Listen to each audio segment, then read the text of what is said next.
마태복음 5장 3절에서부터 5절까지입니다. 팔복의 가르침과 의미, 첫 번째 시간입니다. 오늘부터는 팔복의 말씀에 대한 강해 설교를 진행하려고 합니다. 팔복은 예수님의 산상수훈 말씀 중에 하나로서 이름 그대로 8개의 복에 대한 예수님의 가르침을 담고 있습니다. 예수님이 팔복의 말씀에서 가르치는 복의 내용은 세속적인 복이 아니라 영적인 복입니다. 사실 성경에도 보면 종종 이 땅에서 잘 되는 복에 대해서 이야기할 때가 있습니다. 특히 구약 성경에 보면 세속적인 복에 대한 약속이 기록되어 있습니다. 세속적인 복에 대한 약속이 가장 많이 기록된 구약 말씀을 보면 대부분 출애굽을 할 시기에 기록된 말씀들입니다. 이스라엘 백성들은 400년이 넘게 애굽에서 노예살이를 했기 때문에 육체적으로 많은 고통을 경험했습니다. 또한 400년 기간 동안 애굽에서 노예 생활을 하면서 자신도 모르게 애굽의 세속적인 문화와 우상 문화에 동화되어 있었습니다. 이러한 이스라엘 백성들에게 하나님이 영적인 복을 이야기한다면 그들이 제대로 이해하고 알아들을 수가 없었을 것입니다. 세속의 문화에 젖어 있는 그들이 하나님이 주시는 하늘의 복에 대해서 이해할 만큼 믿음과 지식이 또한 영적인 성숙이 없기 때문입니다. 그래서 하나님은 그 당시 애굽의 문화에 물들어 있고 노예 근성으로 가득 찼던 이스라엘 백성들이 알아듣기 쉽도록 그들에게 하나님이 주시는 복이 얼마나 좋은지를 알려주기 위해서 1차원적인 복, 그들이 잘 알고 있는 세속적인 복을 약속하신 것입니다. 세속적인 복의 약속을 통해서 하나님이 복의 근원이라는 사실과 이보다 더 좋은 영적인 복도 주시는 분이라는 사실, 이방신들, 우상의 신들과는 차원이 다른 창조주요 인격자라는 사실을 쉽게 알려주시려고 하신 것입니다. 즉 구약에서의 세속적인 복에 대한 약속을 많이 이야기하신 것은 그 당시 구약 백성들이 이해하는 복의 개념이 많이 부족했기 때문인 것입니다.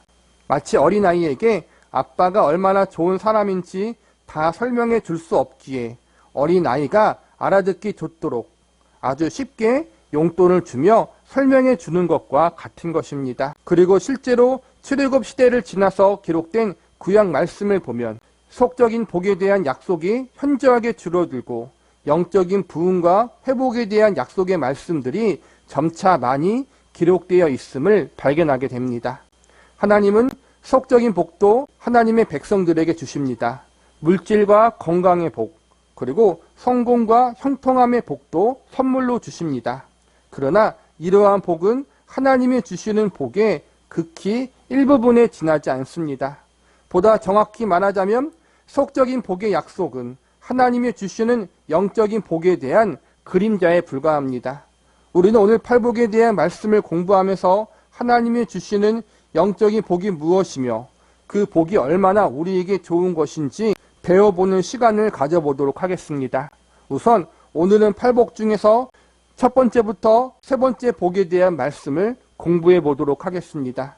첫 번째로 심령이 가난한 자가 받는 복에 대해서 살펴보겠습니다. 본문 3절을 보시기 바랍니다.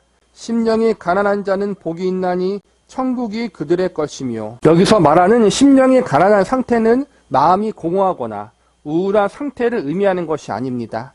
예수님이 말씀하시는 심령이 가난하다는 의미는 하나님을 향한 갈급한 마음, 하나님의 은혜와 사랑을 간절히 사모하는 마음을 가리키는 것입니다. 쉽게 이야기해서 나는 하나님이 아니면 안 됩니다. 나는 하나님 없으면 살아갈 수 없습니다. 이러한 마음의 상태를 의미하는 것입니다. 이러한 심령이 가난한 상태는 크게 두 종류가 있습니다. 하나는 믿지 않은 자들이 자신의 죄를 깨닫고 하나님 앞에 나와 회개하게 될 때, 이때가 바로 심령이 가난한 상태라고 할 수 있습니다. 즉 죄인들이 회개하고 예수님을 영접하게 될 때 마음의 상태가, 심령의 상태가 가난한 상태에 있는 것입니다. 또 하나는 이미 회개하고 예수님을 영접한 그리스도인들이 하나님의 은혜를 지속적으로 구하며 겸손히 하나님을 의지하는 삶을 사는 마음의 상태가 바로 심령이 가난한 상태에 있는 것이라고 할 수 있습니다. 정리하자면 심령이 가난한 상태는 불신자들과 신자들에게 모두 적용할 수 있습니다. 불신자들이 자신이 죄인이라는 사실과 나는 나를 구원할 수 없다는 사실을 깨닫는 것, 그래서 하나님 앞에 나와 회개하는 마음의 상태가 심령이 가난한 상태이고, 또한 신자들 역시 자신들 스스로 구원을 유지할 수 없고 자신들은 하나님의 뜻대로 온전히 살아갈 수 없는 연약한 존재요, 여전히 죄인이라는 사실을 인정하며 더더욱 하나님의 은혜와 도우심을 갈망하는 마음의 상태가 심령이 가난한 상태인 것입니다. 심령이 가난한 것이 복이 되는 이유는 하나님 앞에 자신이 얼마나 부족하고 형편없는 자라는 사실을 깨닫게 되므로 더욱더 하나님의 은혜를 갈망하기 때문입니다.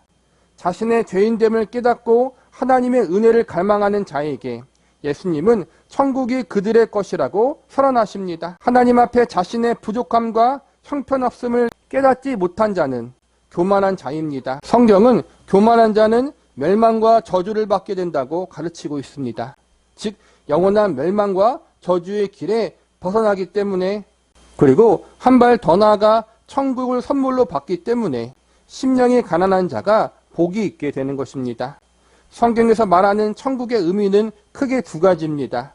하나는 우리가 죽어서 가는 곳, 예수님이 우리를 위해 예비하신 하늘의 집을 의미하고, 또 하나는 천국을 기업으로 약속받은 하나님의 백성과 자녀들이 이 땅에서 하나님과 동행하며 믿음으로 인생을 살아가는 삶이 바로 천국이라고 할 수 있습니다.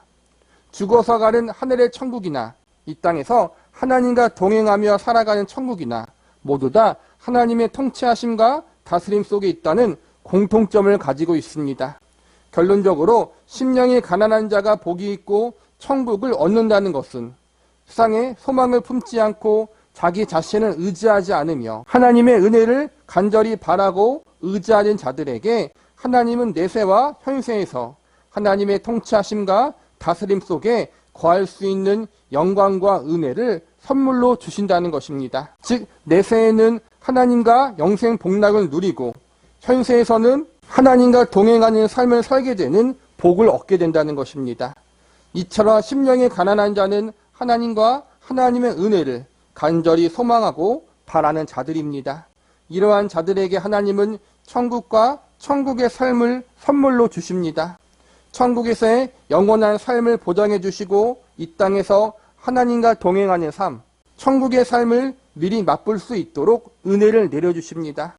저와 여러분 모두 심령이 가난한 자로서 하나님의 통치하심과 다스리심이 풍성히 임하는 천국과 천국에서의 기쁨을 내세와 현세에서 가득 누릴 수 있기를 기도합니다. 두 번째로 애통하는 자가 받는 복에 대해서 살펴보겠습니다.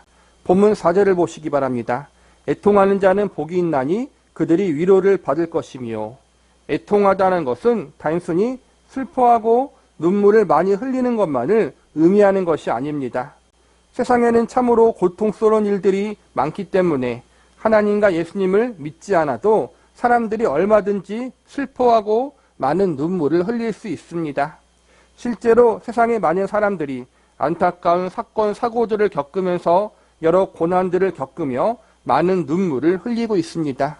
그런데 예수님이 오늘 말씀하신 애통이란 말은 그런 의미가 아니라 하나님 앞에 자신들의 죄로 인하여 슬퍼하고 눈물을 흘리는 것을 의미합니다. 세상 사람들은 웃는 것이 복이라고 이야기합니다. 그런데 예수님은 이와는 반대로 우는 자가 복이 있다고 말씀하고 계십니다. 왜 그렇습니까? 자신의 죄 때문에 하나님 앞에 오는 자들에게 하나님 자신이 그들의 소망이 되어주시고 위로가 되어주시기 때문입니다. 죄는 악한 것이고 더러운 것이며 가증스러운 것입니다. 죄가 가져오는 결과는 생명의 근원이신 하나님과 단절되는 것이고, 그로 인해 영원한 저주와 멸망, 그리고 영원한 죽음을 맞이하게 되는 것입니다.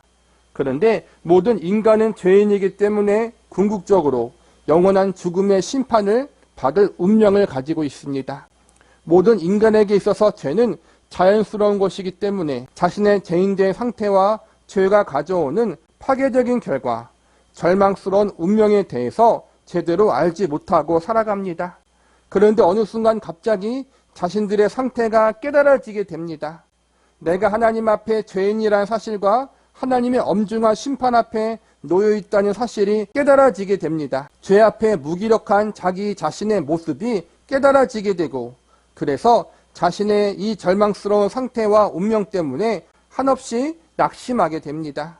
자신의 죄가 얼마나 더러운지, 얼마나 엄중한 심판을 가져오는지의 심각성을 깨닫는 사람은 하나님 앞에 애통하게 되고 슬퍼하게 됩니다. 그리고 한 발 더 나아가 하나님이 예비하신 구원의 길인 예수님을 믿고 영접하는 자리에까지 가게 됩니다. 이런 자들에게 있어서 가장 큰 복과 위로는 예수님으로 인해 모든 죄를 용서받고 구원을 얻게 되는 것입니다. 이미 구원의 은혜를 경험한 성도들도 애통함이 필요합니다. 하나님의 백성과 자녀로서 거듭났지만 그럼에도 불구하고 아직까지 온전하지 못한 자신의 모습, 죄로 인해 넘어지고 쓰러지는 자신의 연약한 모습으로 인해 슬퍼하고 눈물 흘리며 하나님의 도우심을 구하게 되는 삶을 사는 것이 신자에게 있는 애통함인 것입니다. 정리하자면 애통하는 자가 받는 위로의 복은 크게 두 가지라고 할 수 있습니다. 불신자가 자신의 죄를 회개하여 예수님을 영접할 때 받게 되는 위로의 복, 즉 구원의 복이 있고, 또 하나는 이미 구원받은 성도가 아직까지 죄를 온전히 버리지 못한 자신의 연약함과 부족함으로 인해서 애통해하며 회개하는 삶을 사는 것, 여전히 자신 안에 남아있는 죄와 싸우며 나아갈 때 얻게 되는 위로의 복, 즉 믿음의 성숙에 대한 복이 있다고 할 수 있습니다. 구원과 성숙의 복, 이것이 예수님이 약속한 위로의 복인 것입니다. 자신의 죄로 인하여 슬퍼하고 눈물 흘리는 자, 애통하는 자에게 하나님은 이러한 위로의 복을 주십니다. 저와 여러분 모두 하나님 앞에 자기 자신의 죄로 인하여 부족함과 연약함으로 인해 애통하는 자로 설 수 있는 은혜가 있기를 바랍니다. 그러므로 하나님이 주시는 참된 위로의 복, 구원과 성숙의 복이 우리들의 모든 삶의 영역에 가득 임할 수 있기를 간절히 기도합니다. 세 번째로 온유한 자가 받는 복에 대해서 살펴보겠습니다. 본문 5절을 보시기 바랍니다. 온유한 자는 복이 있나니 그들이 땅을 기업으로 받을 것이며, 온유라는 말은 성격이나 태도가 온화하고 부드럽다라는 의미가 담겨 있습니다. 그런데 예수님이 오늘 본문에서 가르치는 온유함은 단순히 마음이 따뜻하고 부드러운 성품을 가져야 한다는 것을 강조하는 것이 아니라 믿는 성도들이 궁극적으로 추구해야 할 신앙의 목표가 무엇인지 알려주고 있는 가르침이라고 할 수 있습니다. 믿는 성도들이 추구해야 할 신앙의 가장 중요한 목표가 무엇입니까? 그것은 바로 우리의 구주이신 예수님을 닮아가는 것입니다. 마태복음 11장 29절에 보면 예수님이 이렇게 말씀하셨습니다. 나는 마음이 온유하고 겸손하니 나의 멍에를 메고 내게 배우라. 그리하면 너희 마음이 쉼을 얻으리니. 즉 예수님이야말로 세상에서 가장 온유한 분이시기 때문에 우리 역시 그분을 닮아 온유한 자가 되어야 하는 것입니다. 또한 온유는 성령의 열매 중 하나입니다. 궁극적으로 성령의 모든 열매들 역시 예수님의 성품과 관련되어 있는 것들입니다. 온유한 자가 복이 있다는 것은 결국 믿는 성도들이 우리의 구주이신 예수님의 성품과 인격을 닮아가는 삶, 그분의 온유함을 본받는 삶을 살아야 함을 알려주고 있고, 그러한 삶을 추구하고 살아가는 것 자체가 우리에게는 복이라는 사실을 가르쳐주고 있는 것입니다. 예수님은 그분 자신의 성품과 인격을 본받아 닮아가는 삶을 살게 되면 땅을 기업으로 주신다고 약속하고 계십니다.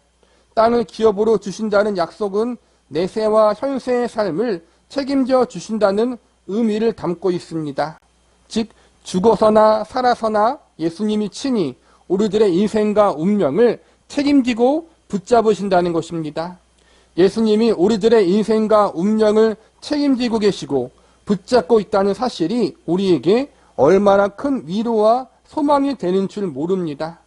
코로나 사태를 통해서 우리는 우리가 살아가고 있는 삶이 상황과 환경에 따라서 얼마나 자주 흔들리는지를 절실히 경험하였습니다. 우리들이 그동안 믿고 있던 의지했던 세상의 모든 것들이 코로나라는 바이러스 질병 앞에 얼마나 허무하게 무너지고 쓰러지는지 직접 목격했습니다.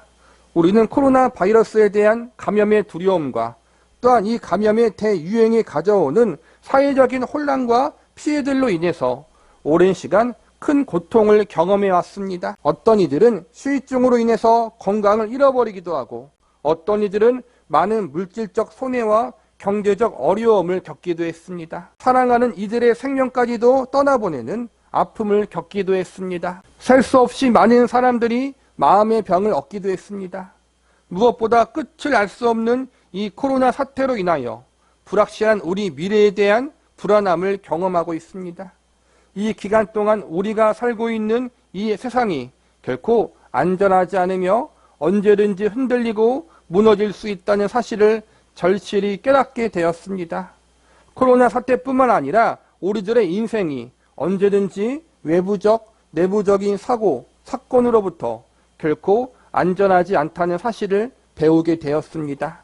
우리뿐만 아닙니다. 그 당시 이스라엘 백성들 역시 로마 제국의 압제를 당하고 있었고 가난과 질병으로 인해서 고통받고 있었습니다.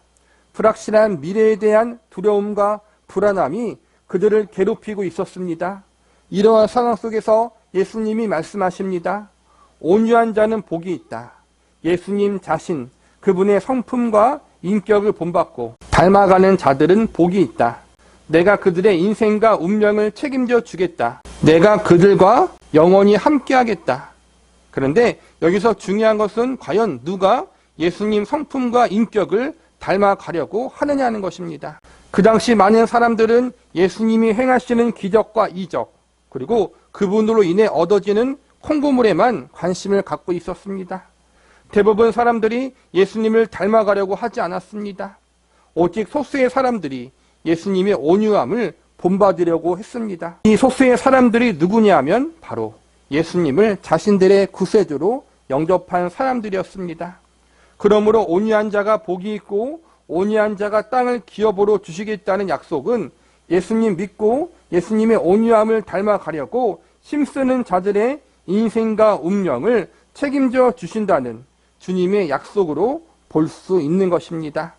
예수님은 우리에게 희생과 헌신만 강요하시는 분이 아니십니다. 그분이 친히 우리를 위해 먼저 희생하셨고 우리를 위해서 그분의 전부를 내어주셨습니다. 그러므로 우리가 예수님을 따르는 삶, 그분의 온유하심을 닮아가고 본받는 삶을 사모하고 추구하는 삶을 사는 것은 결코 우리에게 손해가 아닙니다. 그 길은 생명의 길이요, 우리의 영원한 인생과 운명을 보장받는 축복의 길입니다. 이 복된 길, 이 생명의 길이 우리에게 약속으로 주어졌다는 사실을 기억하면서 예수님의 온유함을 닮아가는 자리, 그 자리로 힘써 나아갈 수 있는 저와 여러분이 되시기를 기도합니다. 말씀을 정리하겠습니다. 오늘은 팔복 중에서 3가지 복에 대한 말씀을 배웠습니다. 오늘 배운 3가지 복은 서로 연결되어 있습니다. 심령이 가난한 자, 애통하는 자, 이런 자가 결국에는 온유한 자가 되는 자리에 서게 됩니다. 죄인인 인간에게 있어 심령이 가난한 상태, 애통하는 상태란 자신의 죄를 깨닫고 하나님 앞에 나와 회개하는 것입니다. 즉 죄인들이 회개하고 예수님을 영접하게 될 때의 마음 상태가 심령이 가난하고 애통하는 상태인 것입니다. 그리고 이제 구원받은 자로서 자신을 구원하신 예수님의 온유함, 예수님의 온유함을 닮아가는 삶의 길로 들어서게 되는 것입니다. 이미 회개하고 예수님을 영접한 성도들도 동일합니다. 믿는 성도들은 이미 예수님을 따르는 자들로서 더욱 예수님을 닮아가기 위해서 힘쓰고 노력해야 하는 책임이 있습니다. 물론 이 길은 쉬운 길이 아닙니다.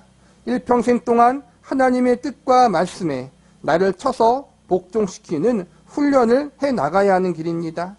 인생 길 가운데 많은 연단도 받아야 합니다. 그리고 그 길을 걸어가는 과정 가운데 자신의 온전치 못한 모습, 아직까지 자신들 안에 남아있는 죄악의 쓴뿌리들을 모두 버리지 못한 상태를 슬퍼하며 애통해야 합니다. 그리고 동시에 그렇기 때문에 하나님의 은혜를 지속적으로 구하며 겸손히 하나님을 의지하는 삶의 여정을 끝까지 걸어나가야 합니다. 이러한 자들에게 하나님은 현세와 내세에서 하나님의 통치하심과 다스리심을 맛보게 하시고 그 안에서 참된 위로와 격려를 경험하는 은혜를 허락하여 주십니다. 마지막으로 천국의 삶과 위로를 받는 삶, 땅을 기업으로 얻는 삶에서 가장 중요한 것은 이 모든 것을 주시는 분이 하나님이라는 사실을 기억해야 한다는 것입니다. 우리에게 천국을 허락하여 주실 수 있는 분, 우리에게 참된 위로를 주시는 분, 우리의 영원한 기업이 되어주시는 분, 우리에게 이 모든 복을 선물로 주실 수 있는 분은 오직 하나님 한 분밖에 없습니다. 즉 하나님이 모든 복의 근원이 되신다는 것입니다. 그리고 저와 여러분은 이 복의 근원 되시는 하나님을 아버지라 부를 수 있는 사람들입니다.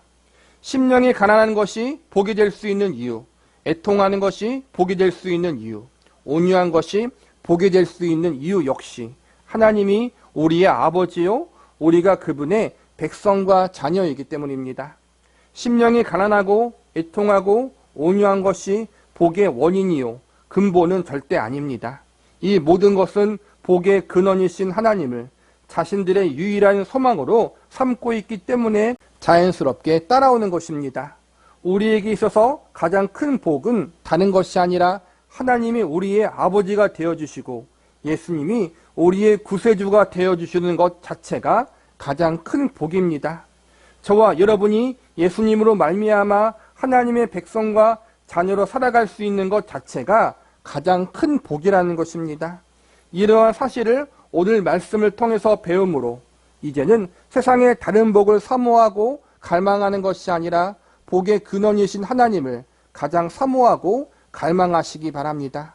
무엇보다 우리가 예수님으로 말미암아 하나님을 아버지라 부를 수 있고 하나님의 백성과 자녀로서 살아가고 있다는 것 자체가 가장 큰 복이라는 사실을 깨닫고 우리는 이미 세상에서 가장 큰 복을 소유하고 받은 자라는 사실로 인해 감사할 수 있는 저와 여러분이 될 수 있기를 간절히 기도합니다.